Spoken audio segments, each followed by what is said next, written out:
Hello, my name is Karina Santoyo, and for my Module 5 mini research, I decided to use the articles of Gloria Rodriguez and Lisette Cruz, the transition to college of English learner and undocumented immigrant students, resource and policy.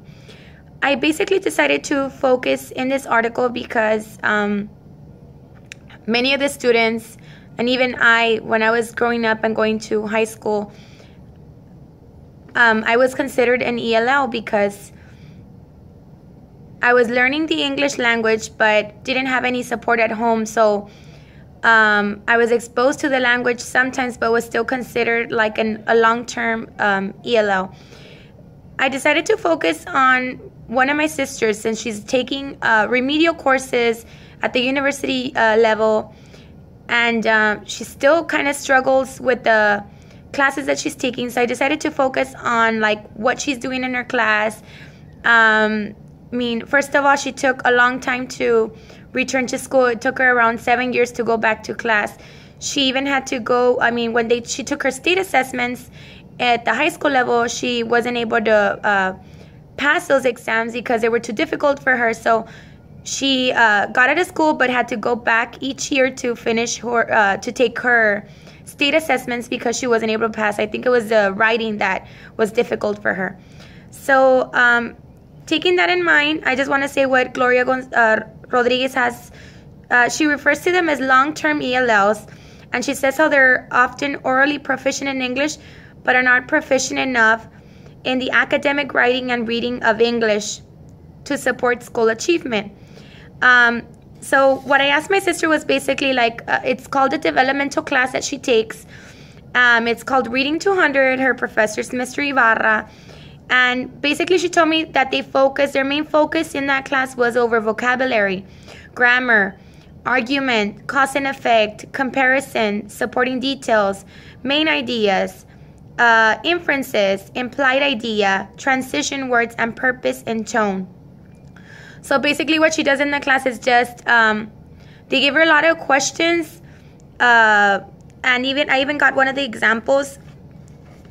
One of the questions basically says, it has like a big paragraph. She has to read the whole paragraph, and after that it'll give her questions like, in paragraph 14, the author concludes that. Another question is, the relationship of the second sentence below to the first sentence is one of A, contrast, B, cause and effect, C, illustration. So she has a lot of those questions that I feel that a lot of this is what we do in high school. So this is just a reading class. They don't focus in any writing. All she does is reading, and reading. What she usually does, she has a book called 10 Steps to Advanced Reading, and she basically just has to read everything in the book, and then once the exam comes, test on those questions. She doesn't have any support, so if she had that support in the high school level, now that she's in the university, there's no support other than the professor. And she says sometimes they'll allow them to be like in small groups, but other than that, that's all the assistance. So most of the time she'll end up like texting me, messaging me, and asking me like, hey, which answer could this be, because she's still very confused. She told me that she feels that the class is basically a waste of time, but that she has to take it in order for her to be prepared and ready to keep going on to the regular classes. If not, they won't allow her to. She also told me that the developmental course that she feels is a lot more difficult than many of her peers. A lot of her friends there in college have told her that they feel that it's very difficult because they're actually preparing them so that they can be ready to go off to regular courses, since they don't have the score that they need in order to be in regular classes. So I basically use this article because I feel that, yes, a lot of us are here in the United States, as she mentions in the article, but many of us are still considered long-term ELLs because many of us are here, but we can't even write proficiently or read proficiently in the English.